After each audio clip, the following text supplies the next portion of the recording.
Next point की तरफ चलते हैं जो कि है इंटरनल अनरेस्ट। आप कहेंगे कि खारजा पॉलिसी का इंटरनल अनरेस्ट से क्या है, तो अगेन इसी कड़ी में ही है कि हमने इंटरनल अनरेस्ट एक ये देख लिया कि सिविल वॉर के दौरान इन लोगों ने, हज़रत अली ने कैसे एक्ट किया था, मुसलमानों को कैसे एक्ट करना है, हमें कैसे एक्ट करना है, और पाकिस्तान के लिए क्यों इम्पोर्टेंट है। क्योंकि आप सोचें कि और ये स्पेशली एप्लीकेबल है, example from the, I will take the example of Ottoman empire. Mongol empire और ऑटोमन एम्पायर को मैं कंपेयर करूँगा। मंगोल एम्पायर आपकी फैली चाइना ईस्टवर्ड, पूरा मैक्सिमम चले जाएं आप, थाईलैंड वगैरह सारा रीजन मंगोल्स के पास था, पूरा चाइना। रशिया में भी फैलते रहे अप टू ईस्ट पर्शिया, सारा उनके पास।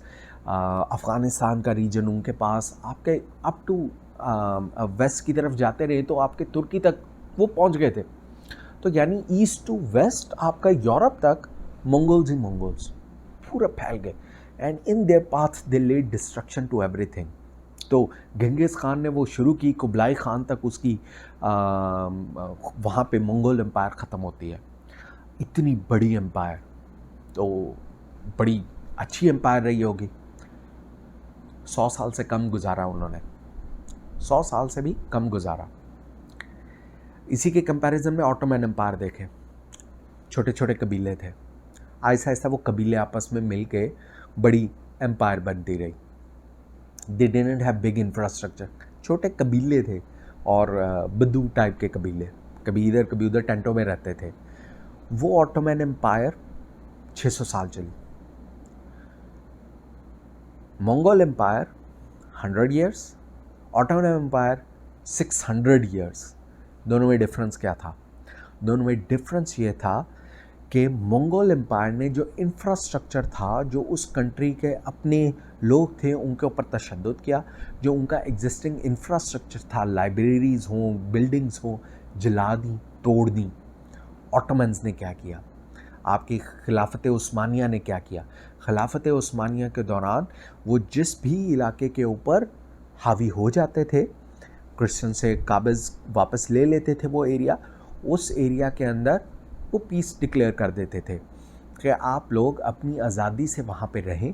आप जो जिस ओहदे के ऊपर है, इवन वो उस ओहदे के ऊपर है, ऊपर गवर्नर मुसलमान का, खिलाफत उस्मानिया का होगा, जो कि आपको ओवरव्यू करेगा, और बाकी जो है सारा आपका इंफ्रास्ट्रक्चर, सारा आपका निज़ाम वैसे ही चलेगा। वी विल इम्प्लीमेंट इस्लामिक नफाज, but your people will implement that.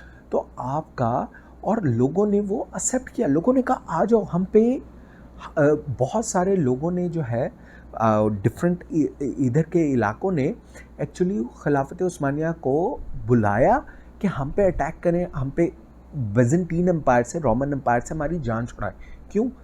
Even though वो क्रिश्चियंस थे, उन्होंने जान छुड़ाई क्योंकि रोमन बड़े हाईली टैक्सेस लगाते थे।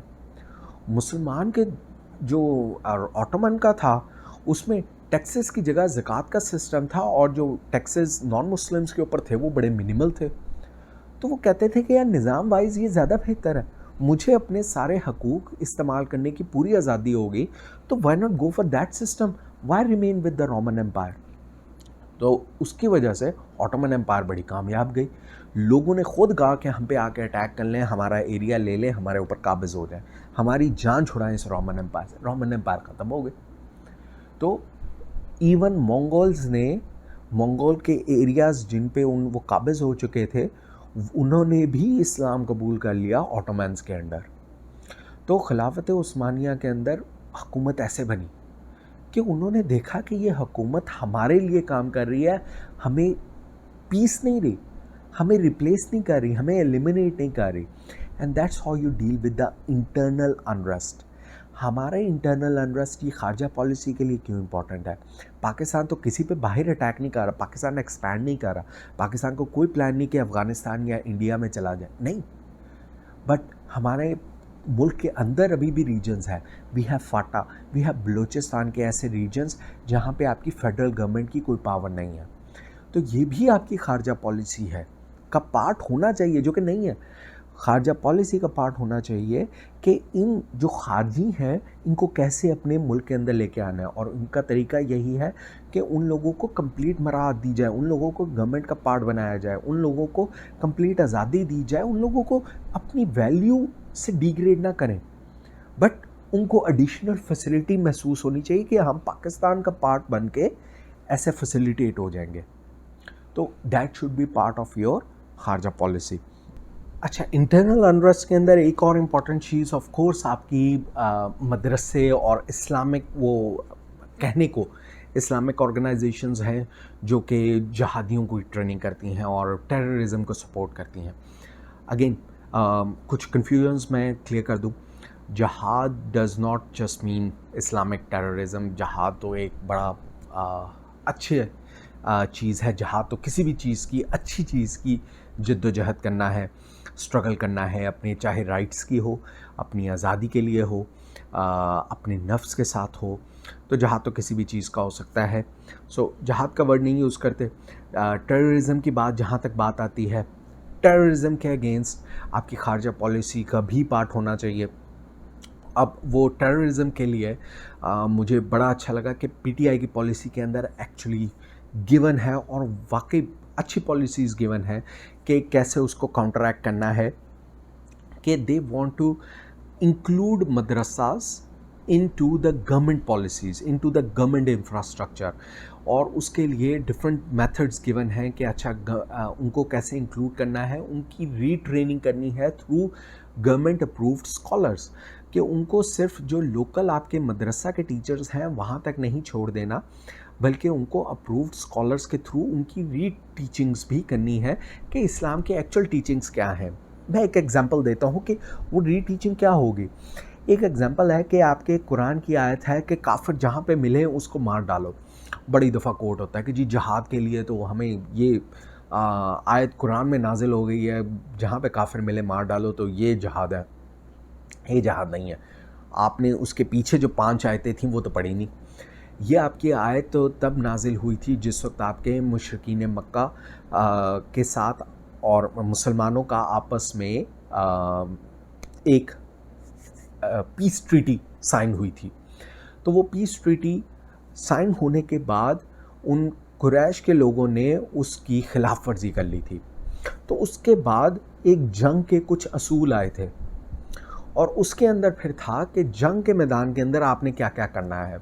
और इसी आयत से पिछली आयत है जिसके अंदर बेसिकली वो ये कहता है, अल्लाह ताला ने हुक्म दिया था कि जो हथियार डाल दे, जो पीस की तरफ जाए, तो उसको माफ़ कर दो। नॉट ओनली माफ़ कर दो, बल्कि उसको एस्कॉर्ट करो अवे फ्रॉम द जंग के एरिया के। तो मुसलमानों ने उनकी हिफाजत भी करनी है जिन्होंने हथियार डाल दिए। तो इस्लाम तो एक स्टेप और आगे जाता है उन लोगों की केयर करने में जो कि पीस की तरफ जाने की बात करते हैं। ये जहाद है। तो सिर्फ लोगों का मारना जहाद नहीं है।